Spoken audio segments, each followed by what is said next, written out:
Hello, everybody out there. Welcome back to the Good Life Bookstore. This is another episode of Seen and Spoken.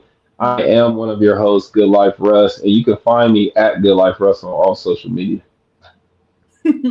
I am your other host, Chloe Simone. I can be found on social media at Chloe Simone Studios because, like I said, I finally got right and updated all of my stuff like I had been told. And yes, we are still here. We are back again, as I stated before, worldwide. Mhm. We are here with Miss Aleta. She has over 23 years worth of experience in social services and she's a small business owner, but she has dedicated her life now to really kind of helping people go on that journey of becoming themselves. So tell us a little bit about who you are and where that concept came from for you. Hi, thank you for having me. I appreciate this opportunity. As she Mhm. stated, my name's Aleta Hunt. I've had 23 years in social services, and during that tenure, I helped implement a young youth program, which spilled over into a community program, which then has now joined with another agency, nonprofit organization, to help reach out to young teens, boys and girls. I am an author, an entrepreneur, a mom, a writer, a speaker, you name it, I probably am it. I love that. We are Renaissance women. Yes. Yes. Getting it done out here. Okay, so typically we like to kick off these episodes a certain way. So I have a question for you. Thinking back to the beginning, what was it like for you with books? Were you constantly surrounded by books? Did you have to go to the library to read? Or what was your relationship like with reading growing up? As I grew up, my grandmother was a teacher, so there was always books. We had the old school picture cyclopedia and the Britannica encyclopedia. Yeah. I'm dating myself, but yes, she kept books. She kept papers to learn from. She made us read as punishment, uh, like the actual dictionary or the Bible or some form of some literary work. And then if that wasn't good enough, then you had to write lines or a paragraph about something you read. So books have been a part of my entire life from a very young age. Mhm. I love that. Absolutely. And you said your grandmother was a teacher. How impactful was that on you? With her being a teacher, she just instilled in us that education is important because her initial start was as a part-time help, as they do now. They have what they have, classroom aides. Okay. And she became motivated because the teacher she was assisting was like, "You don't know, I know." And my grandma was like, "Wait, hold Mm. on. Mhm. That's not I about think to it's like happen." paraphrase, something like that. Yes. Yeah. Yeah. And she was like, "I'm going back to school, getting my teaching degree, and I'm going to show you." She got a teaching degree, became the teacher for the preschool, and hence story from there.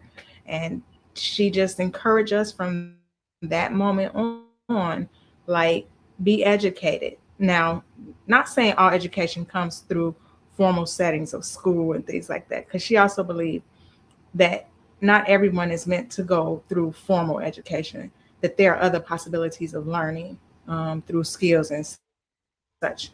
But as a teacher, she just wanted you to learn and instill in us that was important. I love that. Message. So, did it go hand in hand with writing? How did writing come into your life?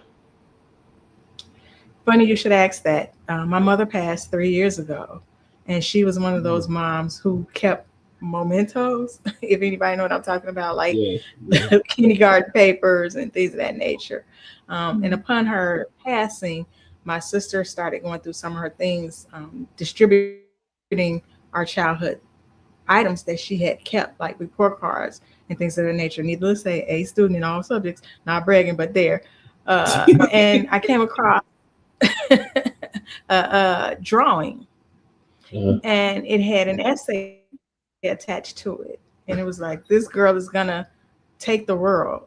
And at that Mhm. moment, the realization just came full circle. Like, this was where I was supposed to be all along, is not so much in a teaching mode, but in what we call a guidance mode, because I believe Mm, each person writes their own journey. You know, you can only guide them through it or help them through it, mhm. but the ultimate trail or journey that they take is theirs. That's So yeah, powerful. that's how we. It sounds like a time capsule, something we did in school, where everybody put something Yes. important in and then you open it up years. Yeah, that's awesome. That's a cool story. I think that's the testament Thank you. to the people that pick on us sentimental people that Mhm. hold on to stuff, and people say, "Oh, you guys just are too mushy and just hold on to stuff that no, you never know how that thing is going to show up and what impact it can have." So if you want to keep that baby drawing, Yes. keep that baby's drawing. Keep it. I mean, it meant a lot after her passing to know, like, cause years I spent in social services, and I always felt like there was something else more purposeful for me. Even though being there, I helped employees, and by default became the spokesperson for some of the employees there, or let's just say the people there, and then they followed me. Not that Mhm. I'm like, I hate to use the word followed, because as I spoke previously, followed means or symbolizes to me someone who looks up to Christ and follow them. But Mhm. people listen to me. Let's just say that they listen to me and adhere to some of the things that I tell them, and vice versa. I'm open to learning. As I said in the beginning, learning is everything. Learn what you can. I think that's why we have the Mhm. brains that we have, and I have the big head that I have because I got a lot of knowledge. Mhm. Mhm. I mean, we I like love it. Yeah. big heads. So let's tell a little bit about how that story translated into your first book. How did that drawing lead to that first publishing? It took a while Mhm. because, like I said, we get deterred on our journey in life. We start doing different things based upon what other people tell us we should be doing or what we Mhm. would be best at. So I took that route for a very long time. But when I saw that drawing, it was just confirmation that what I had been doing with the youth group at the agency I worked for, and also seeing that, let's just say, I helped them produce a Mhm. product, was Yeah. second confirmation that this is something I should be doing. So I took that knowledge that I had put in a format for them, um, and just did it on my own. People have been telling me for years, you need to be out there on your own, but you got to be able to step out on faith. And at that time, I didn't know where my faith was because it was so confused by what people Mhm. telling me I should be doing, how I should be doing it, where I should be in life. And so I just decided, hands up. My mom got sick. Yeah. I'm, hey, I'm doing it. And Yeah. that's what I did. Yeah. I love that. So, So, can you tell us a little bit for people who haven't read the book? Can you give us a little overview or synopsis of what the first book is? Absolutely. Um, These Ran Over Shoes of Mine, which is my current book, is a book used to help people recognize how to be resilient, how to navigate trauma. It's not a health book like you would find a psychologist or a therapist to write. It's a down to earth, real life experience, my experience, and how each shoe relates to the stages of life, like your infancy shoe. Well, you don't know as an infant you're wearing shoes, so you just fill it up. You feel whatever anybody say. You happy, go lucky, don't know where you're going. But then as Mhm. you age, you put on those childhood shoes, which you run around with your friends in grammar school. Everybody got to have kicks. Who likes me? Who doesn't? High school gets a little more cliquish sometimes. Then we go to college where all those years you're supposed to be learning and memorizing are supposed to translate into college years where you learn to actually live it and practice it. And sometimes it do, sometimes it doesn't. And then you mhm. Mhm. get past that in those high heel shoes, like I say, my ride and die shoes in the book, you say, okay, this is about, you know, living life and people who stand by me. Your work shoes represent how many jobs you go through, what your experiences are and skills and things of that nature. And then you just get to that place in life where you say, absolutely zen, which is what I call in my book, my house shoes. You know, house shoes Mm. are some of the most comfortable shoes you could wear. Yeah. But Nice. because as you can see, I got that 3-inch heel back there that I thought I could wear in my Yeah. I, young I days. see the setup. I love that. Yeah. You know, then that gym shoe right there is my running shoe. I ran a lot of my life. I ran from stuff. But now I'm in embracing it and understanding why God has placed it in my life. Mm. That was very visual, very powerful. I love that. I mean, it was like a mini movie as you were. Yeah, well done. You can see Yeah. the progression, right? Yes, I Hmm. could. But it took me a minute. And that's the thing about the book. It teaches you that despite what's going on in your life, life goes on. And I know that's a cliche. And I know people hate to hear when they're in their worst moments.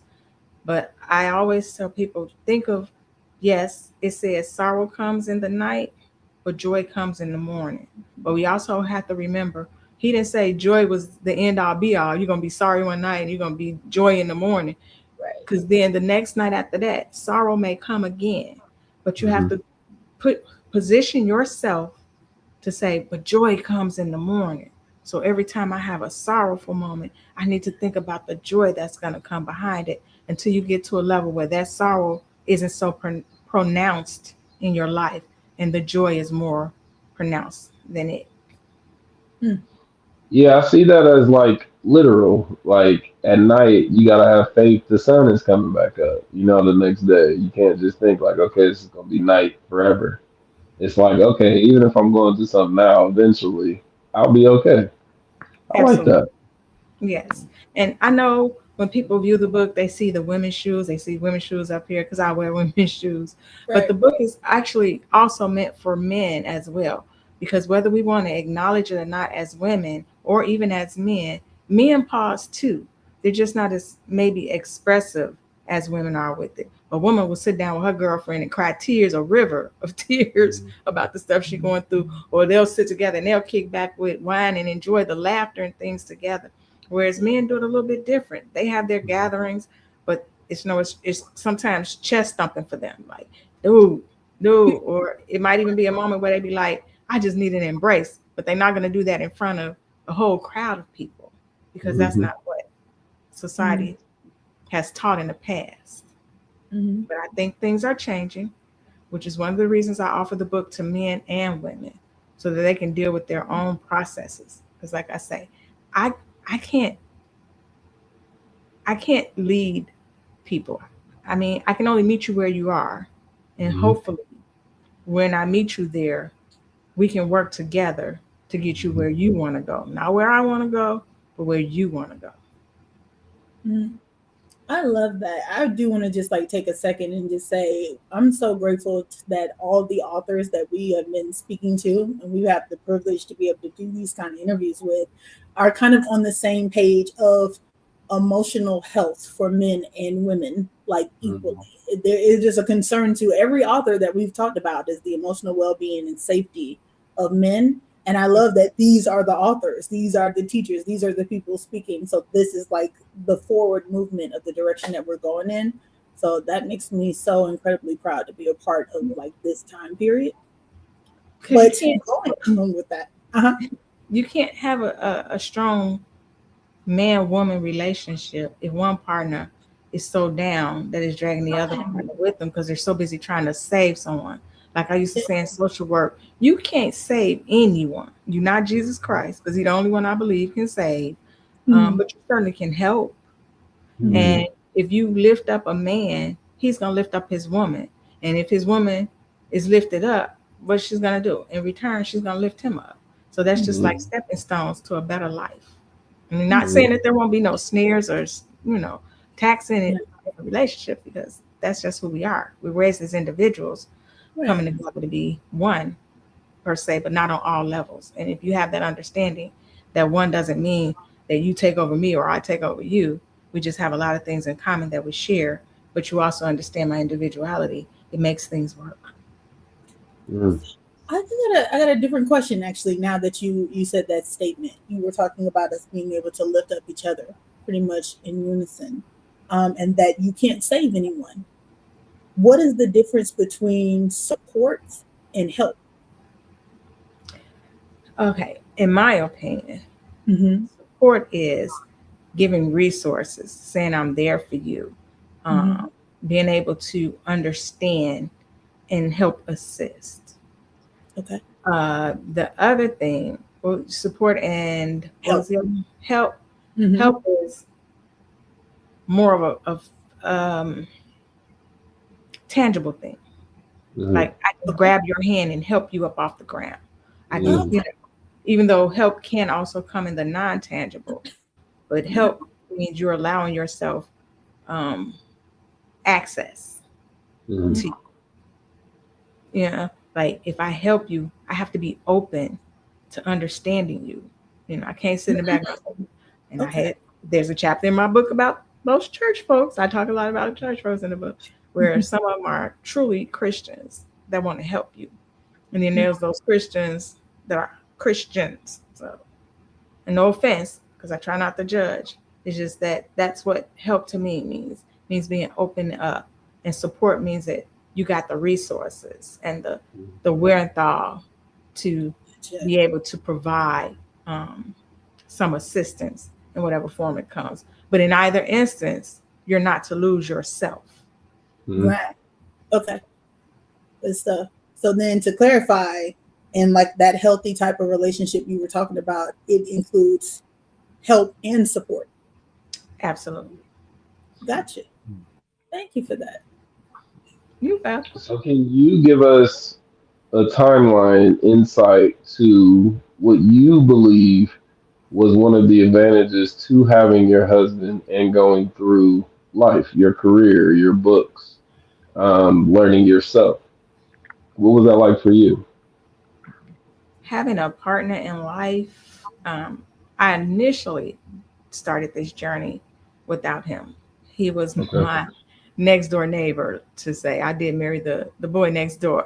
Oh, okay. Yeah. So, but my journey started long before that.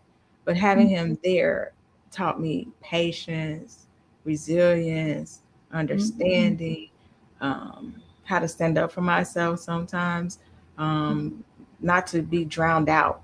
Because he has his own big personality, and Hmm. sometimes those personalities would come into conflict, and it's like, well, we got to find a compromise because I'm not Hmm. giving and you're not giving. But at some point, there has to be something in between. And if there's not, we got to learn to disagree. You're going to do it your way, and I'm going to do it you're going to do it my way.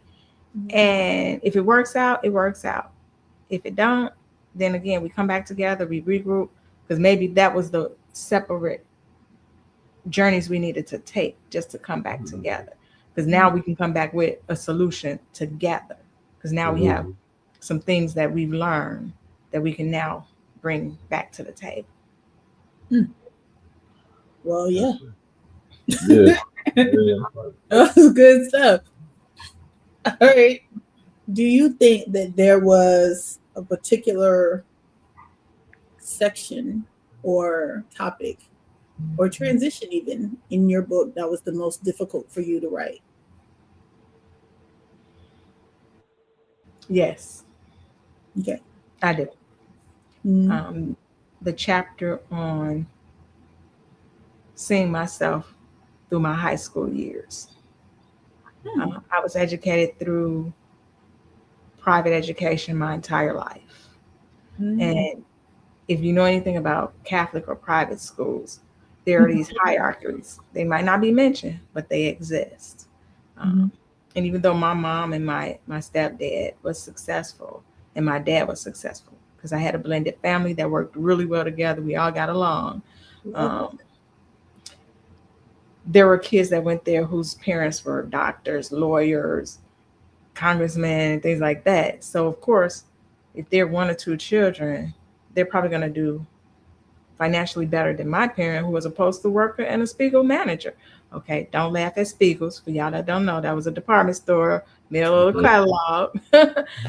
uh, and my mom, though we came from the projects, was like, you got to learn how to survive when you're doing well, and you have to learn how to survive when you're not doing so well. Hmm. So she used to make us earn our stuff. Like we all had to get jobs. Like I said, they had money. They taught us to invest. They taught us to save, and they taught us, you know, have your own. And that's something my grandmother also talked about in her life. And I'm gonna say that old cliche: have the pot to you know what in, and the window to Hmm. throw it out of. Hmm. Then you stuck in somebody else's world, and it Hmm. and I don't Yeah. think that's how we're supposed to live. I think this world Mhm. was created for all of us to enjoy in our own way. Yeah, Mm, I I definitely love that. that. Well, give us some context because this will help answer my question. So, where did you grow up and where do you live now? Like, what area or state? Okay. Hmm.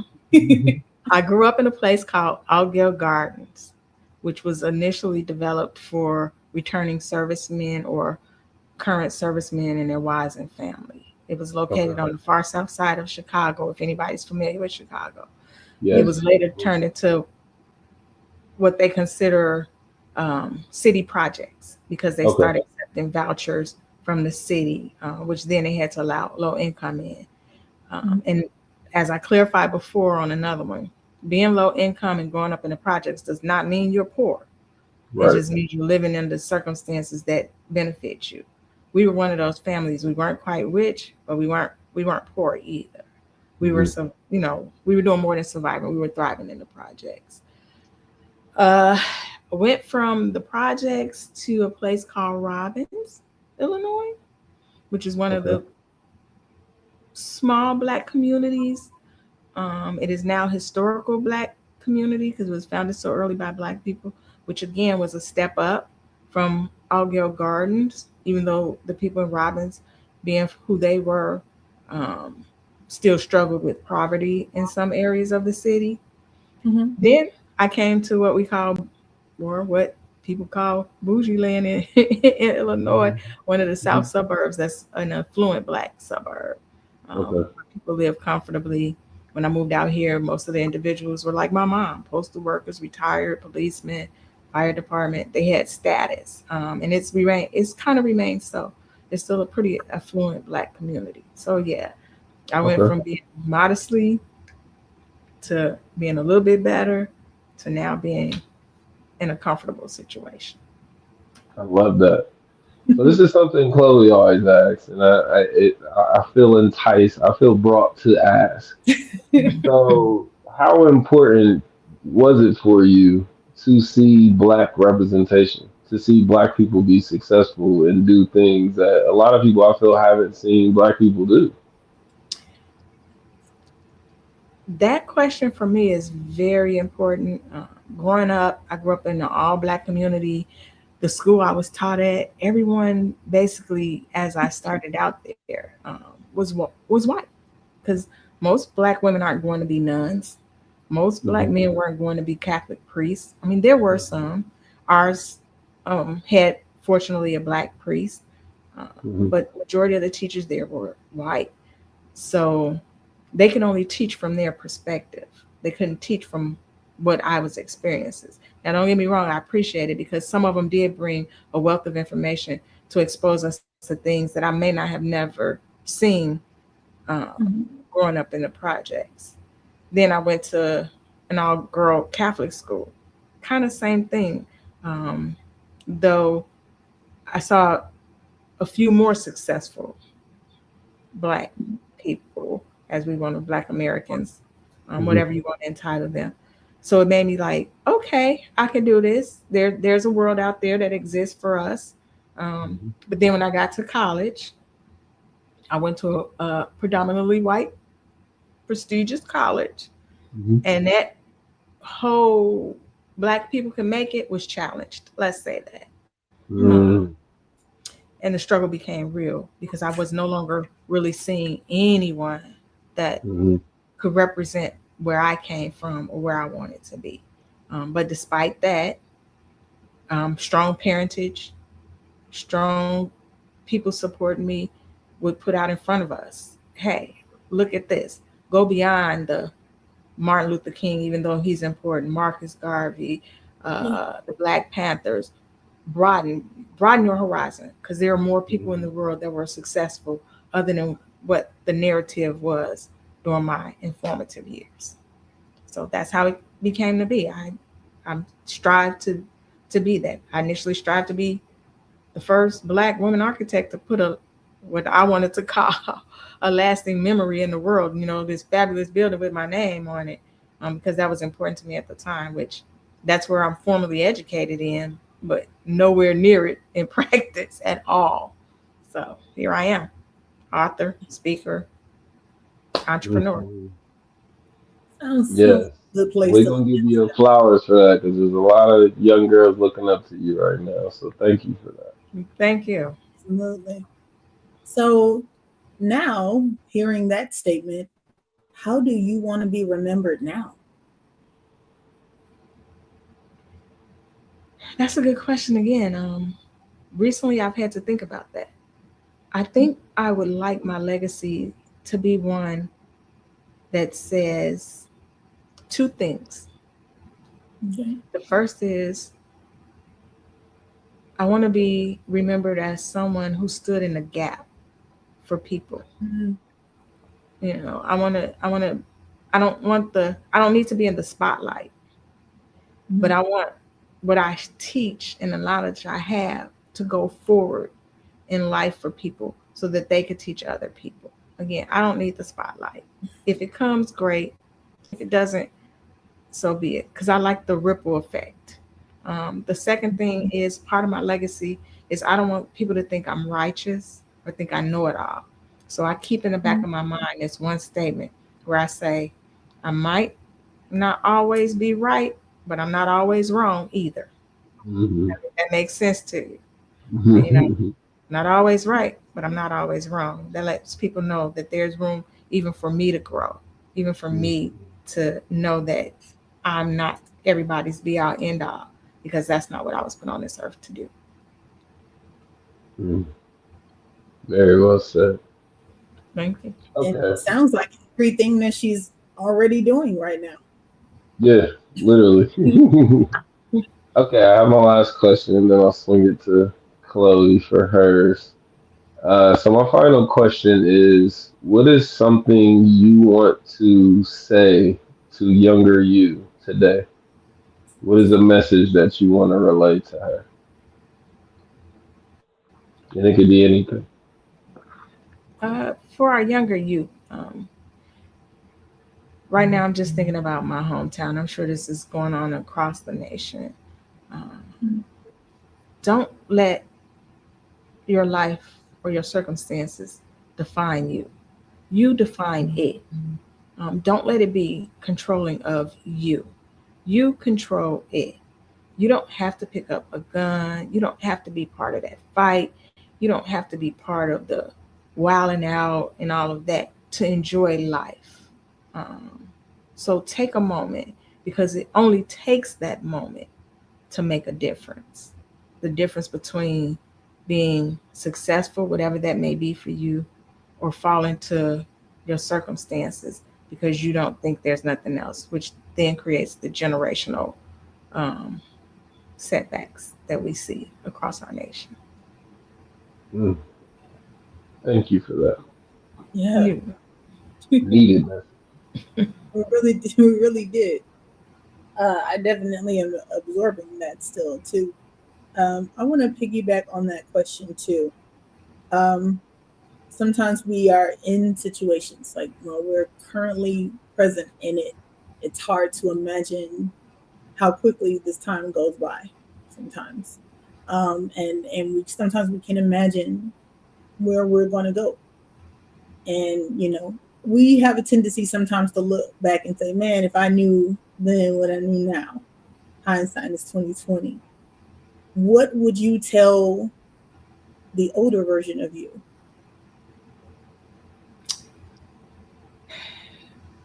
it's funny that you said that. Let me clarify this before I say what I have to say. You Okay. said we look back because hindsight is 2020. Mm-hmm. Hmm.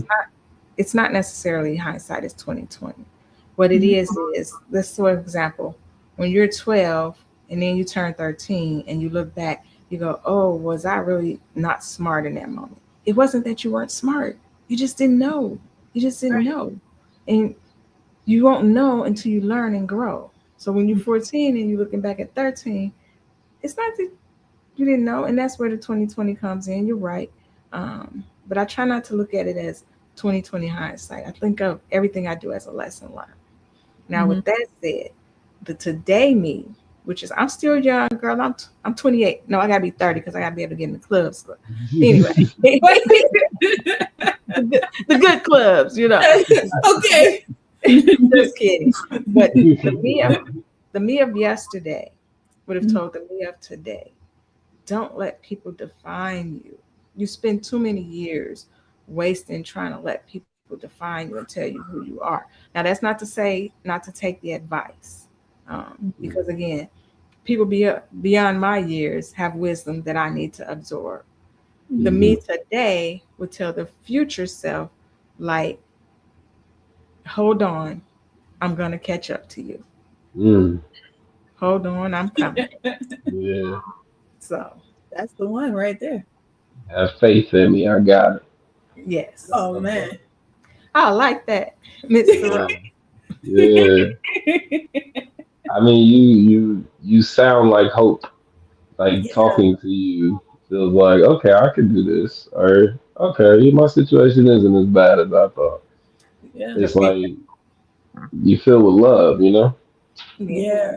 I am. I'm a very hopeful person. Mhm. I believe everyone, with not just the right or wrong circumstances, everyone has the opportunity to do better. We're at mercy. Everyone deserves mercy and grace. Because without it, what type of world would we be? You Yeah. know, everybody That's would be true. judging everybody, and that's not right. And that's something my pastor said this weekend. We had a timeline of life this long, Mhm. in a span of life that may this be this long or even longer. So Mhm. what you do in this little time span is going to affect it because it falls within the time span of eternity right now. So if you Mhm. want things to resonate good to you, try to put good out there. Are you going to be successful at doing it every time? Absolutely not. Which again is why I say, not always right, but I'm not always wrong either. Mm. Yeah, that aligns with something we say. We say, you are what you do, not what you say you're going to do. And a lot of people become like their promises, and I'm going to be an astronaut. But then you meet them, and it's like, what did you actually do? Like, the dreams are fine, but what are you doing in the day to day? Because if you want to be a doctor, you can start helping people today. Yeah, absolutely. You Correct. know, Yeah. so I Small love that. steps. Small steps. Yes. You want to be that doctor? Go be a CNA first, or go volunteer at Mm-hmm. the hospital, or look up what it Yeah. really means to be a doctor. Make sure it aligns with yourself and who you really Hmm. truly are. Because you can say you want to be that doctor, and like you said, saying it is one thing and doing it is another. And a lot of times we fall short in doing it because it's not really what is aligned with what our purpose really is.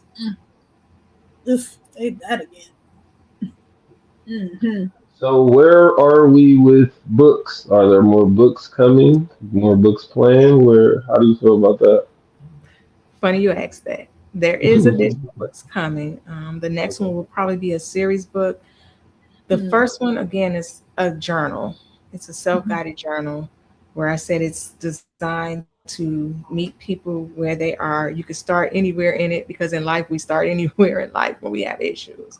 And you use it on a weekly basis. And it draws on music, other literary works, picture, Ooh.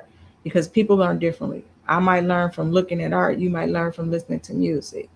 Hmm. That book is then coupled with these ran over shoes of mine, which is kind of like the preface, it, the preface of how I Okay. got to the journal.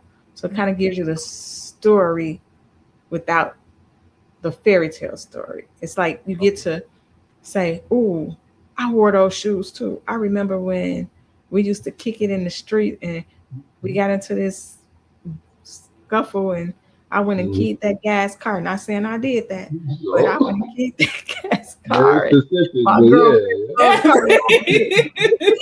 You With know, some shoes or, and 10 cars. All right. yeah, some crazy stuff, And then like the upcoming book is a more fictional book, Okay. that we do. It's going to be more of a read, but the same genre, the same kind of pace that these two initial books are. But it's more for the reader who likes to read a story, but it still talks about the resilience, the forward movement, the Yeah, so forward the same themes. Yeah, yeah. Mhm. gotcha. Mhm. And I like hopefully, that. cross my fingers, something comes further than that. But I'm gonna keep that under wraps for a little while till I get more Okay. confirmation. We got you. Everything ain't for everybody all the time. I got you. So do we have an expectation of when that book might be released? And tell us, where can we get your current books as well as your journal? The upcoming book, I'm letting this one right here ride for a little while because there's something else that's coming along with it. Okay.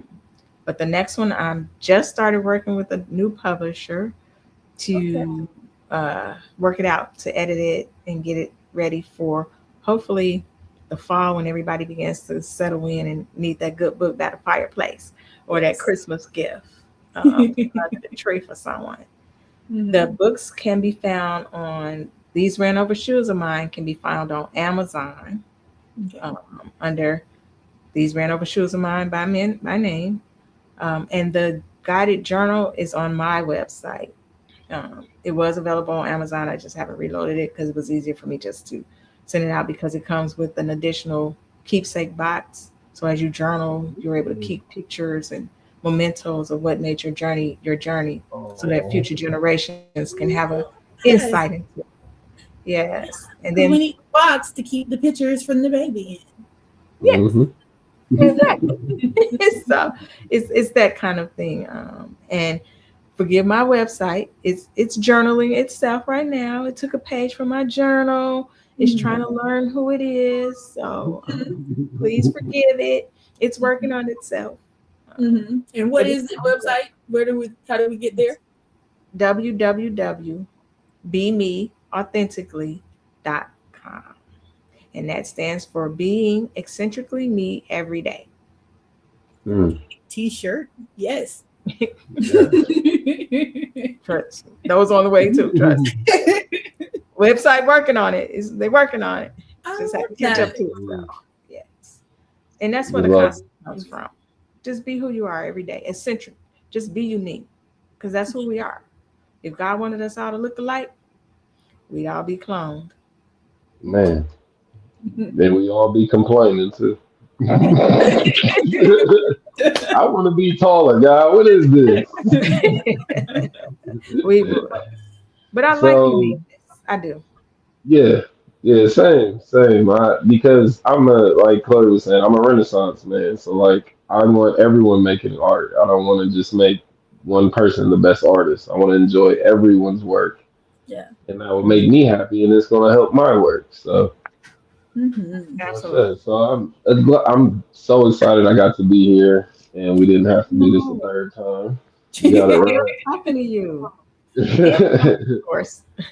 Yeah, yeah, this was amazing. And as we say our see you letters, because we don't say goodbye here, I just want to say, behalf of us, condolences to your mom. We definitely felt her on the show today, and that was special. Thank you. Congratulations to the new publisher. Congratulations to your success. Thank you. Um, yeah, I'm here. This was great. I'm glad that you were here. It was nice talking to you to get a male's perspective on it. Because, like I said, a lot of times we don't reach out to men because Hmm. we think they just got it all figured out, Yeah, and they don't. They need time to pause, just like a woman does. Yeah. so true. Yeah. He might have a pretty decent perspective, you know. But no, definitely thank you. We always want to thank the authors for showing up as themselves. And I think being me is like solidifying and just like being that actualization for real of just being yourself. Uh, the phrase that I love that we have at the Good Life Bookstore is, we didn't grow up seeing ourselves in these books, so we had to write our own. Love You it. are part of what is creating that little girl. She is being seen. She is already that's already her legacy. She already exists in the future right now because she exists right there in that book behind you. And there is Yes. a little girl growing up in a small town that can see that book and say, that looks like me. That sounds like me.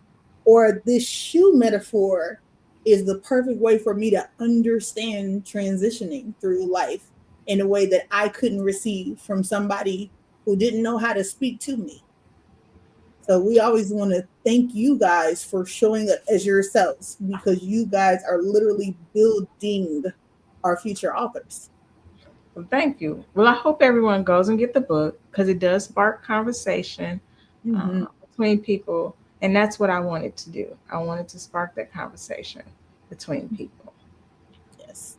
and people tell their own story, Mhm. and then say, "Well, I wore that shoe too, so I know where she's coming from." I know them red bottoms. Wait a minute. What you know Oh, wait, about you bottom? read about them. I heard about it online once. I don't know. Okay. But that's okay. You can wear your red bottoms because I wore them 3-inch stilettos back then. That wasn't too long ago. That's started wearing it. So I don't want to tell on myself by revealing how high my heels were. I'm gonna be quiet. Just sit right here, and I put on my house shoes now. That's where I'm at. You had all the men in house shoes, either slides or house shoes. We're Yeah, good. yeah. That's all we need now. We're good. yes. Life is good. And look, take them running shoes off. Take the running shoes off. Oh, Yeah. Stop running. yeah, they outside. In fact. Mm-hmm. They taking Man, grass now. Yes. man under 50 pair of other shoes I wear. So I'll find them one day just really literally for running, Yes. but not running from myself. Yes. Mm-hmm. I'm telling. I love that shoe metaphor so much. Like Yeah. that resonated with me because it's just so like universal across like genders, religions, races, or whatever. It's just like something everyone can just receive. I love that you put that out there. Well, thank you. I'm hoping people buy it and enjoy it. Like I said, and start the conversation. Um, because we all wear shoes. Yeah. We all know what they represent in our lives, Yeah. and they hold us up. Mm-hmm. One quote in the book: "They're the soul," which is the play on the word of soul. They're the Mhm. soul of our physical being, but they're the soul of who we are. Mhm. And not to overshare or put you out there, but you'll talk about the importance of like our feet and our feet literally carrying us places and how Yes. important it is now that we have these shoes to protect our feet, the things that are carrying us. Yeah, love it all. See, there we go. That conversation right there. Right there. Yeah, All that's right. definitely something we talk about too, taking care of your feet more and thanking your feet for carrying you around all Yes. day if we don't stop Yes. and do that enough. Mm-mm. I thank Mm, God all day long for my mhm. tired. So, Good. That's powerful. Well, we thank y'all for sitting with us. Yeah. Break out them foot spas. Shoe sales are up 500%. Go grab the book. It is one of your favorites. Good life for us. Well, I oh, must one more say the thing. other favorite. Audible on the way though. Audible is on the way, which will make it a lot more accessible. Oh, Audible's on the way, y'all. Yeah. Okay. We love Audible. We do. And we love an Audible, a freebie from Audible as well, too. Mm, You got yeah. it. She said it's done. All right, everyone. Thank you guys so much for watching, tuning in again. Thank you guys for the support and the love that we've been getting. It's just been unreal and such an amazing honor to be able to do the things that we do and live the life that we're living because of people like you. Definitely go out, support the book, buy the book, tour thegoodlifebookstore.com, and look out for Good Life Russ has been showing up on some book hauls. Um, he's been getting us some good inventory. Okay. Mhm. Mhm. So tell them where to find you one more time, man. All my social handles are be me, some form of be me, or being eccentrically me every day. Facebook is at Be Me. Twitter is B underscore E underscore M underscore E underscore. TikTok is Be Me 1048 or 1043. I'm not sure about my TikTok because I don't kind of run that one. My kid kind of run that one for me. Just Uh, follow them both. Throw them both. yeah. But if you type in Be Me or Being Eccentrically Me every day and look for the turquoise, burgundy, and cream, which I explained earlier in another one, turquoise is for life, burgundy is for the royalty, and the flowing ribbon and the cream is for transition, then you know it's me. Okay. Mm, that's a sign off. All right, y'all. We see y'all soon. Keep reading. All Peace. right. Bye, everybody.